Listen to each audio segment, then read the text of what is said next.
Hello there guys, welcome back to another video. Today we're talking common problems that you can expect to find on the BMW 6 Series, in particular the BMW E63 and E64. Now before we get into things, do me a massive favour, give this video a big thumbs up. It really does help me out and it shows your appreciation.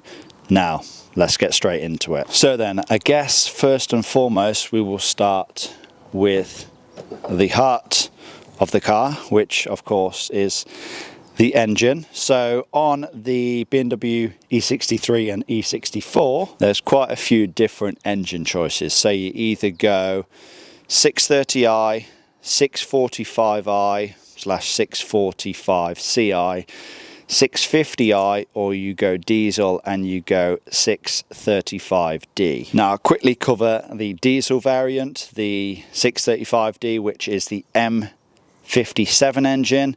Those engines, they are very reliable when well sorted. However, though, you are going to experience a lot of the diesel related issues: EGR valves, DPFs, swirl flaps, clogging of the intake ports, injectors failing. And if you want to know more about the M57 engine in general, I do have a video on that. I will stick that down in the description box below. Now let's talk about the petrol or gasoline variants briefly.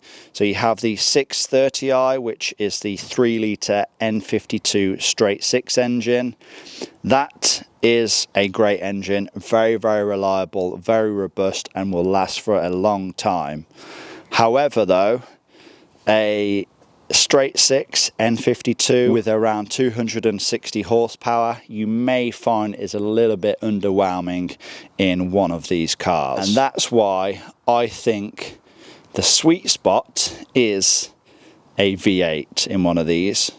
Now if you go with the 645i or 645ci, then you're talking low 300-ish horsepower, 320, 330-ish horsepower, or you can go for the full fat 650i, which is what this one is right here, and you're talking about 365 horsepower, which makes one of these cars actually very quick on the road. However though, these N62 engines, which are in the 645 and the 650i, are not without their problems. If not well looked after, they can suffer with things like valve stem oil seal issues, various different leaks, alternator brackets, vacuum pump seals, coolant transfer pipe leaks, and the list goes on. However though, like I said, if they are well maintained, they can be a very reliable engine, and again go for 300, 400 or even 500,000 miles still on the original internals. So if you want to go petrol or gasoline,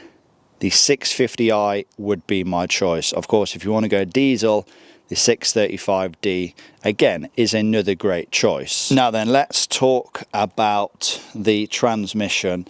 In general, the ZF 6-speed transmission, the automatic transmission in these cars, are pretty reliable. However though, they do require servicing, in my opinion, every 60 to 80,000 miles. If you are servicing one of these transmissions, you probably require around 7 litres of fresh ZF fluid, and you're also going to want to do the bridge seal and also the mechatronic sleeves as well. I have a full in-depth video how to service the transmission on one of these cars, so feel free to check that out. But by servicing the transmission and swapping out all those seals, you're going to prevent things like harsh shifting or jerky gear changes. So if you leave your transmission for so long, then you may even cause some damage to the torque converter itself. Now, another common problem on these cars, and it's something that I would avoid like the plague if you have the option, it's dynamic drive. Now, what is dynamic drive? So dynamic drive is basically BMW's attempt at self-leveling suspension / keeping the car nice and flat when cornering. Now, I just want to say it works absolutely fantastic when it works. I have the dynamic drive system in my BMW 7 Series over there, and it works absolutely fine. However though, it took a hell of a long time to get that system to work properly as it should. There's so many issues when it comes to the dynamic drive, various different leaks, so many different sensors that can fail, and most of the time dynamic drive just doesn't work unless you are mechanically minded and you are willing to put the time, money and effort into getting the system to run right. In my opinion though, for the average person, avoid a car with dynamic drive, because like I said, it will just cause you so many headaches down the line. Now then, these cars do have various different common electrical issues. However though, most of them are caused by low battery voltage. If you are going to leave one of these cars tucked away maybe for winter time, make sure you keep your battery topped up. They don't like it when the voltage drops much below 12 volts. That's when you, like I said, run into a lot of electrical issues. Now I must say that the later LCI cars are generally better when it comes to electrical issues. Some of the earlier, so 04, 05 cars, they were plagued with a lot more issues. A common problem which can't really be prevented, it will kind of just fail when it fails, is the iDrive system, and it's something that I've actually fixed in this car. So this has the CCC iDrive, and you'll notice that the iDrive screen itself will just tend to freeze and you can't really reset it.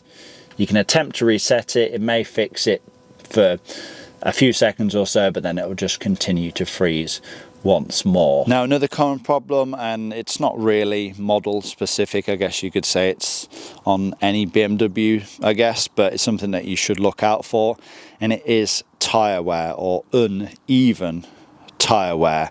So if you notice that you are wearing, say, on the inside of your tyres or on the outside of your tyres particularly bad, then it's worth getting a wheel alignment. The suspension setup on these cars are very complex, and in my opinion you should get a wheel alignment, at least get it checked every 2 years, just to make sure that everything is working as it should, because we have front toe adjustment, rear toe adjustment and rear camber adjustment as well. So everything has to work together nicely to ensure that your car is driving the way it should from factory and that your tyres are wearing as they should as well. Now another common problem that you may experience on these cars is regarding the PDC, the parking sensors.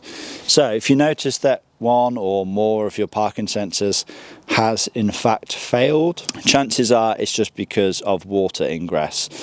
Typically you'll notice that your parking sensors will tend to have a fit after washing your car or say going through a big puddle. I do have a video how to get the water out of your parking sensors very easily. You can basically do it for free and it's not a major issue if you do get water in them. If you notice however that all of your parking sensors are not working, chances are it is the parking sensor module in the boot. You may have a leak, it's ran down, and you'll find that your parking sensor module is just sat in a pool of water. Obviously that's not going to be good. Now then, I've gone over some of the most common problems that you can expect to experience on one of these cars.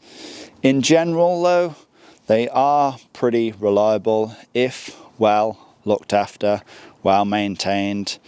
You know, some of the engine issues are taken care of. There's not really a lot that goes wrong on these cars. Yes, of course, you are going to have to spend money over the years. You're going to have to do regular things, tyres, brakes, various suspension, bushes, things like that. But in general, like I said, look after these cars and they will certainly look after you. So then I want to thank you all for watching this video. Hopefully it's been somewhat helpful. Remember to give it a like, leave a comment down below, subscribe if you have not already done so, and I will see you all very soon in the next one.